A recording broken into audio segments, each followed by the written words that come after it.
It's 7 a.m., your alarm rings, and you know you should get up and hit the gym. But you lie there scrolling your phone, telling yourself just 5 more minutes.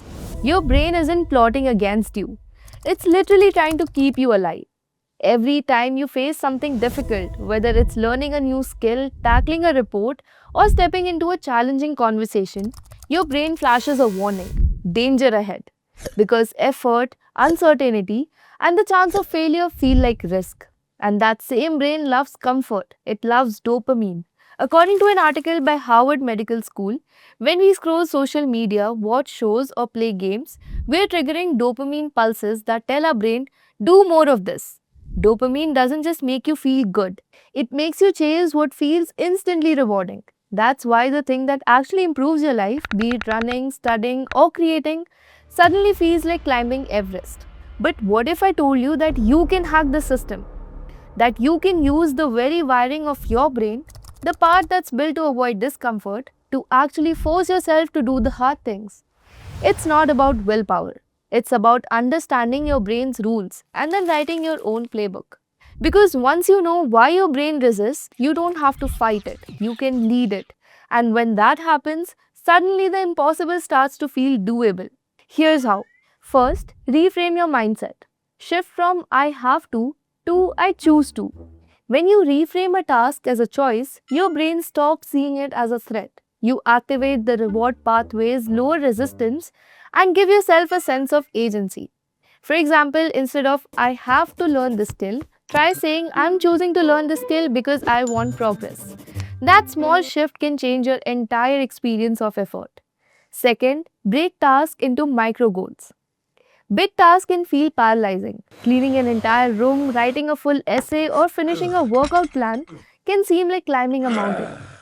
But when you start small, just one drawer, one paragraph, or 5 minutes of exercise, you create momentum.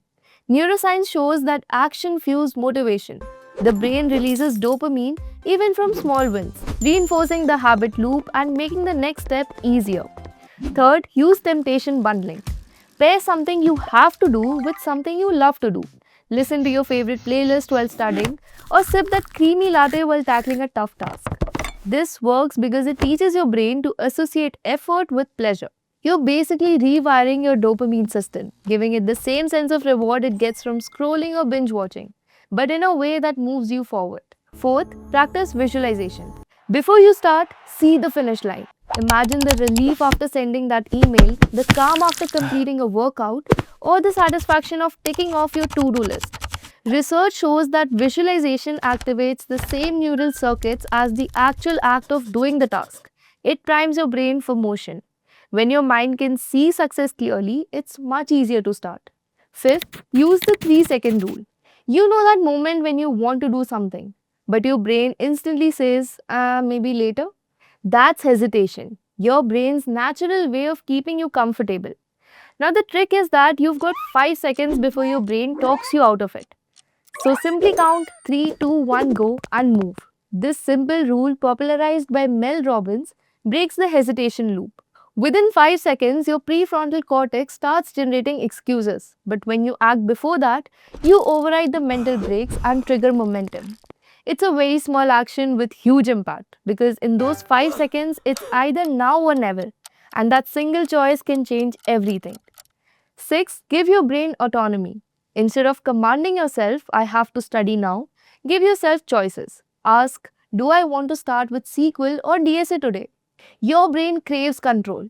When your brain feels like it's choosing and not obeying, even hard work feels like less pressure and more like participation. Seventh, manage your energy, not just your time. The part of your brain responsible for planning, decision making, and self control works best when rested. Tackling hard tasks when your brain is at its peak focus is far more effective than forcing work during fatigue.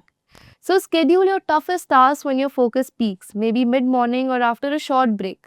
Save low energy hours for easy or repetitive work. You'll get more done, make fewer mistakes, and feel far less drained by the end of the day. 8. Embrace identity based thinking.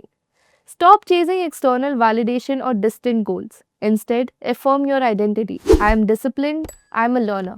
When your actions align with your identity, your brain no longer sees tasks as external pressure. they become a part of who you are. For example, a person who sees themselves as a reader doesn't have to find time to read. They just read because that's who they are. And finally, remember this: procrastination is a signal, not a flaw. It's simply your brain saying something feels uncomfortable. And often that's exactly where growth begins. So lean into it. Use strategy, awareness, and gentle discipline to take that first step. Because once you start, momentum takes over. Dopamine aligns, confidence builds, and what once felt impossible becomes inevitable. So the next time you feel the pull to delay, remember, your brain is not your enemy, it's your guide. Give it smart choices and train it. Before long, the difficult things will no longer feel impossible, they'll feel like paths forward. Because doing hard things isn't about forcing your brain, it's about understanding it, aligning with it, and then acting anyway. And that is how you unlock the best version of yourself.